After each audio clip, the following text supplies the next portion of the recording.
بسم الله الرحمن الرحيم. الحمد لله رب العالمين، والصلاة والسلام على الأتمان والأكملان على أشرف الأنبياء وإمام المرسلين نبينا وحبيبنا محمد وعلى آله وصحبه أجمعين ومن تبعهم بإحسان إلى يوم الدين وبعد. بینندگان عزیز و گرامی، السلام علیکم و رحمت الله و برکاته. باز هم با قسمت جدید برنامه گناهان کبیره خدمت شما عزیزان و سروران هستم. البته در این قسمت روی گناه بزرگ دیگری صحبت خواهیم کرد که او عبارت از لواط هست. لواط یعنی همجنس بازی و یا همجنس گرایی، نزدیک شدن مرد با مرد. در یک حدیث می آید پیامبر اکرم صلی الله علیه و سلم می فرمایند لتتبعن سبل من کان قبلکم شبرا بشبر. امت خویش را مخاطب قرار می دهند و می گویند ای امتیان من، شما به نقش قدم پیشینیان ضرور خواهید رفت، شما حتما پیروی خواهید کرد نقش قدم امتیان گذشته را. شبرا به شبر یعنی یک وجب با یک وجب، یعنی هر کاری را که آنها کرده بودند شما هم به همان منوال و به همان اندازه و به همان طریقه انجام میدهید. در ادامه میفرمایند که اگر آنها در خانه زب یا در سوراخ زب اگر داخل می شدن، شما هم حتما داخل می شدید. یکی از گناهان یکی از امتیان گذشته که قوم لوط علیه السلام، قوم لوط علیه السلام به مرض بسیار خطرناک، به گناه بسیار بزرگ که هیچ نفس سلیم، هیچ فطرت سلیم او را تقاضا نمی کند و قبول نمی کند، به این مرض گرفتار بودند که هم جنس باز بودند یا هم جنس گرا بودند، یعنی با مردان نزدیک می شدند نه با زنان. حضرت لوط علیه السلام به سوی این قوم فرستاده می شوند و دعوت را آغاز می کنند تا این قوم را از این مرض خطرناک و از این گناه بزرگ نجات بدهند. اما این قوم سرکش و طاغی و طغیانگر دعوت لوط علیه السلام را نمیپذیرند، بلکه همیشه او را تحقیر می کنند، همیشه او را توهین می کنند و در نهایت هم عذاب الله متعال بالای این قوم می آید. الله متعال در آیه 82 سوره هود می فرماید فلما جاء امرنا جعلنا عالیها سافلها و امطرنا علیها حجارة من سجیل. وقتی که فرمان ما آمد، یعنی قوم لوط وقتی که دعوت حضرت لوط علیه السلام را نپذیرفتند، اینجا فرمان الهی صادر شد که باید این قوم عذاب شوند. عذاب الهی آمد. خداوند میگوید که این عذاب چگونه بود؟ جعلنا عالیها سافلها، ما بالای این قریه و این منطقه‌ای که اینها زندگی میکردن این را به پایانشان بردیم. خداوند این قریه را، این جایی که اینها سکونت میکردن، این منطقه را از زمین بلند میبرد و باز فرو می آورد. آنچه که بالای قریه بود می رود پایین و پایین قریه می آید به بالا. و امطرنا علیها حجارة من سجیل، و ما ریزانیدیم بر آنها سنگ های از گل پخته شده. پیامبر اکرم صلی الله علیه و سلم نیز این خوف برایشان پیش شد که چون برشان وحی شده بود که امت تو به نقش قدم امتیان گذشته خواهند رفت و پیامبر صلی الله علیه و سلم میفهمیدند که یکی از امتیان گذشته قوم لوط علیه السلام بودن و آنها دچار گناه بزرگ لواط و همجنس بازی و همجنس گرایی بودند. پیامبر اکرم صلی الله علیه و سلم فرمودند که اخوف ما اخاف علیکم عمل قوم لوط. بیشترین چیزی که من در مورد او هراس دارم و میترسم او این است که شما به عمل قوم لوط مبتلا نشوید. سپس پیامبر اکرم صلی الله علیه و سلم 3 بار کسی که مرتکب عمل قوم لوط می شود را نفرین می کنند و لعنت می کنند و می گویند لعن الله من عمل قوم لوط، لعن الله من عمل قوم لوط، لعن الله من عمل قوم لوط. خداوند لعنت و نفرین کند کسی را که عمل قوم لوط را انجام می دهد.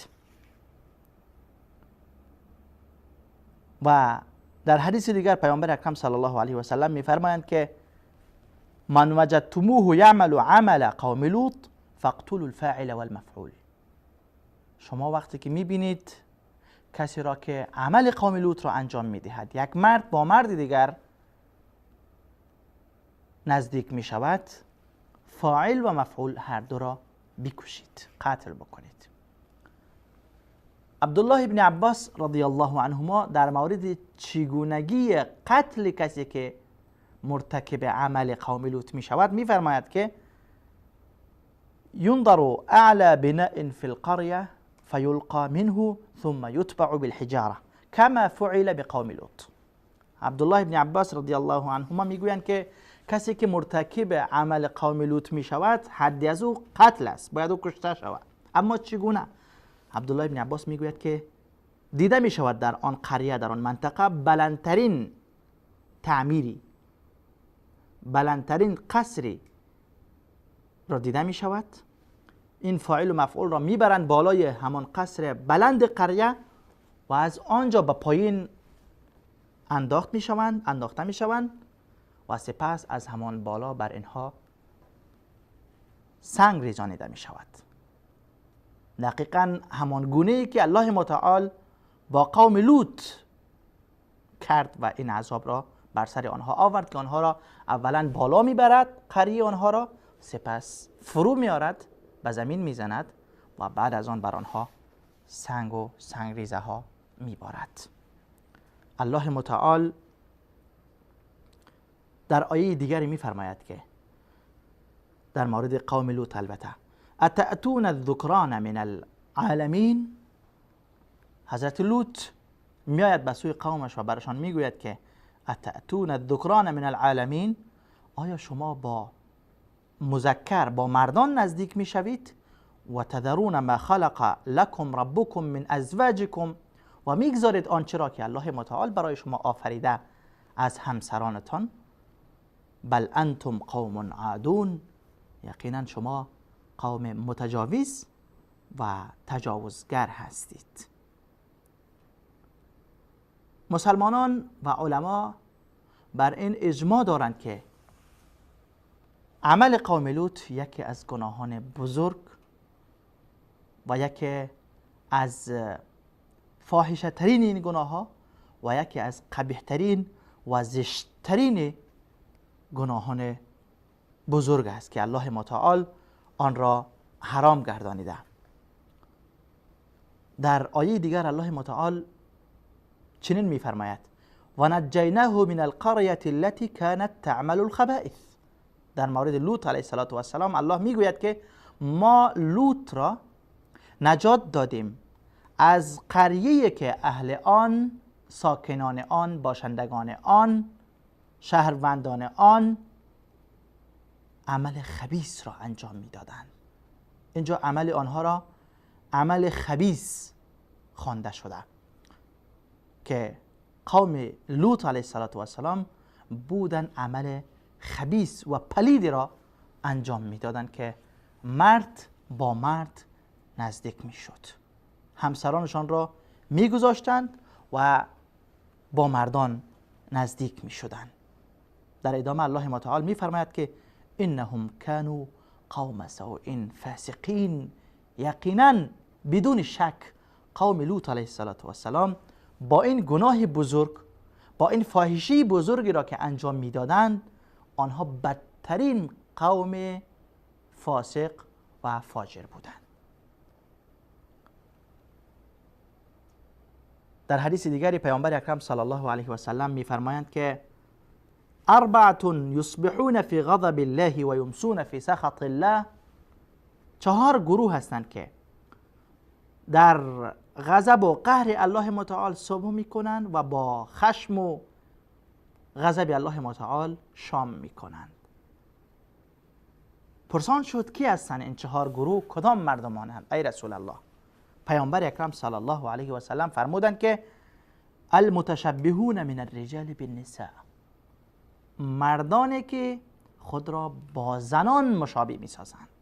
ما امروز از این مردهای نامرد خیلی داریم در جامعه ایمان. مردانی هستند که خود را به شکل و سیمای زنان میسازند. گروه اول. گروه دوم والمتشبهات من النساء بالرجال، زنانی که خود را شبیه مردان میسازند. واقعا اینها تعدادی هستند که از خلقت خود راضی نیستند که الله متعال آنها را مرد آفریده یا زن آفریده. مردان زن صفتی میخواهند خود را زن بسازند و زنان منحرفی میخواهند خود را مرد بسازند. این 2 گروه صبح و شام در غضب و خشم الله متعال صبح و شام میکنند. گروه سوم والذی یأتی البهیمه، کسی که با 4 پایان، با مواشی نزدیک میشوند. و گروه 4 والذی یأتی الذکر یعنی اللواط، گروه 4 که صبح و شام آنها در خشم و غضب الله متعال سپری می شود، گروهی است که با مذکر، با مرد نزدیک می شود. در حدیث دیگر پیامبر اکرم صلی الله علیه و سلم می فرمایند که 7 یلعنهم الله تعالی ولا ينظر الیهم یوم القیامه، 7 گروه هستند که الله متعال بر آنها لعن و نفرین می فرستد و در روز قیامت به آنها نمی بیند، نظر رحمت بر آنها نمی اندازد. از جمله این 7 گروه یکی کسی است که عمل قوم لوط را انجام می دهند. در همین مورد بسیاری از علما به این نظر هستند که حکم دیدن به سوی پسر زیبا گناه است مثل دیدن به سوی زن، چون بعضی پسرهای زیبا انسانهای مریض را در فتنه واقع میکنند. به همین خاطر علما میگویند که نباید اینها به سوی پسران زیبا ببینند و یا اینکه با آنها در یک اتاق، در یک خانه، در یک جای نباید خلوت شوند. قسمی که با زن نامحرم خلوت شدن جایز نیست. به خاطر چی؟ به خاطر که از فتنه نجات پیدا بکنند. چون خلوت شدن با یک پسر زیباروی و خوش اندام خطرناکتر از این است که با یک خانم انسان خلوت بکنه. مبادا شیطان اینجا او را وسوسه بکند و مرتکب عمل قوم لوط شوند و مرتکب این فاحشه شده مستحق عذاب بزرگ الهی قرار بگیرند. در مورد سفیان ثوری رحمه الله، یکی از امامان و یکی از علمای بزرگ حدیث، نقل می شود که یک بار او در یکی از حمامهای شهر وارد می شود و در حمام یک پسر زیباروی هم داخل می شود. اینجا سفیان ثوری رحمه الله صدا می زنند که اخرجوه عنی، اخرجوه عنی، این پسر را از اینجا بیرون بکنید از نزد من. فإني أرى مع كل امرأة شیطانا، یقینا من همراه هر خانم یک شیطان را میبینم. اما همراه هر پسر زیباروی 10 شیطان را میبینم. در یک داستان دیگری از امام احمد رحمه الله نقل می شود که مردی آمد نزد امام احمد رحمه الله، همراهش یک پسر زیباروی بود. در مجلس امام احمد آمد. امام احمد رحمه الله فرمود که این کی است؟ گفت این فرزند برادرم است یا فرزند خواهرم است. امام احمد رحمه الله فرمود که دوباره این پسر را به مجلس ما حاضر نکو و همراه از او هیچ وقت خلوت سفر هم نکو تا که در مورد تو کسان گمان بد نکنند. پس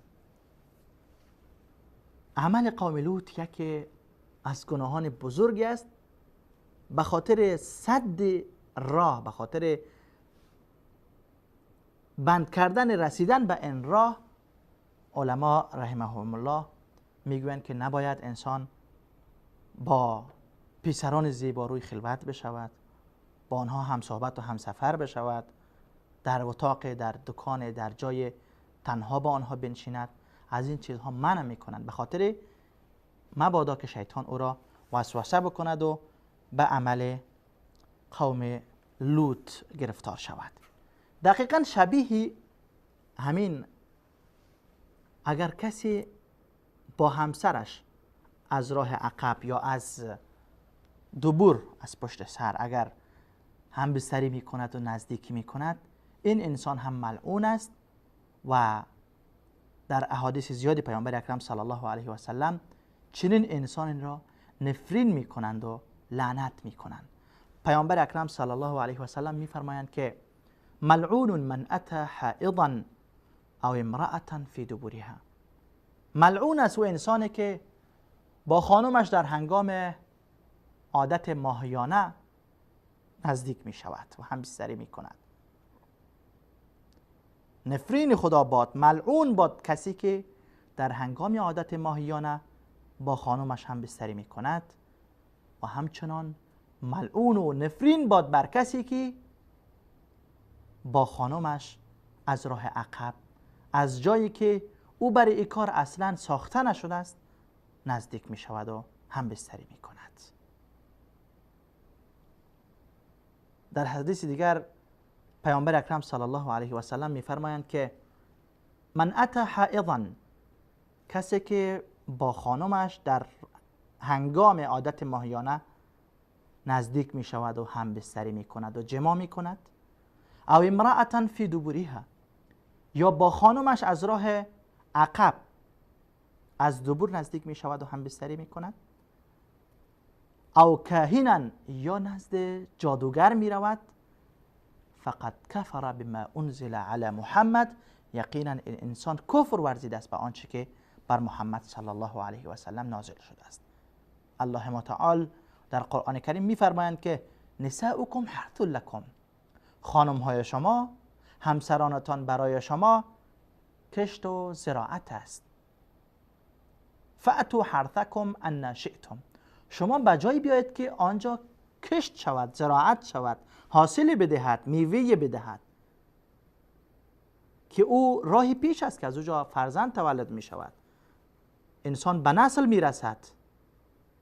حاصل این راه و نزدیک شدن از این راه اولاد است، نسل هست. از این راه باید نزدیک شوید و غیر از این راه اگر کسی نزدیک می شود، در حقیقت این انسان هم مثل همان کسی که عمل قوم لوط را می کند ملعون است، ملعون الله و پیامبر است، نفرین شده از جانب الله و پیامبر می باشد. بسیاری از کسانی که جاهل هستند، نمیدانند احکام شرعی را در این موارد، متاسفانه آنها مرتکب این جنایت می شوند، یا با خانمشان در ایام عادت ماهیانه نزدیک می شوند که الله از این منع می کنه و او را الله اذیت می خوانه، آزار می خوانه که در ایام عادت ماهیانه نباید انسان با خانمش هم بستری کند، جما نباید بکند. و همچنان بعضی از جاهلان از راه عقب با خانمشان هم بستری میکنن. این خیلی جنایت بزرگی هست. انسان ملعون قرار میگیرد. این را به خاطر انکار ساخته نشده است. ما هر وقتی که یک چیز را در غیر محلش بگذاریم در حقیقت ظلم کردیم و جفا کردیم. اینجا نه تنها ظلم و جفاست بلکه گناه بزرگی است که فطرت سلیم این را نمیپذیرد که در آن جایی که برای انکار ساخته نشده، جایی که مستقذر است، فطرت سلیم انسان آن را قبول نمی کند، تحمل نمی کند، چطور یک انسان مسلمان از راه عقب با خانمش هم بستری می کند؟ این دقیقاً لعنت این، نفرین این، جنایت این مثل همان جنایت کسی است که مرتکب عمل قوم لوط می شود. الله متعال همه ما شما را توفیق نصیب بکند و هدایت دهد که از هر عملی که در شریعت اسلامی گناه است، زشت است، قبیح است، ناپسند است، از او دوری بجوییم. الله متعال همه ما شما را از این گناهان بزرگ محفوظ و مصون بدارد تا قسمت بعدی، تا گناه بزرگ بعدی. همه شما عزیزان را به خداوند یکتا و یگانه میسپارم. الله یار و مددگارتان. و السلام علیکم و رحمت الله و برکاته.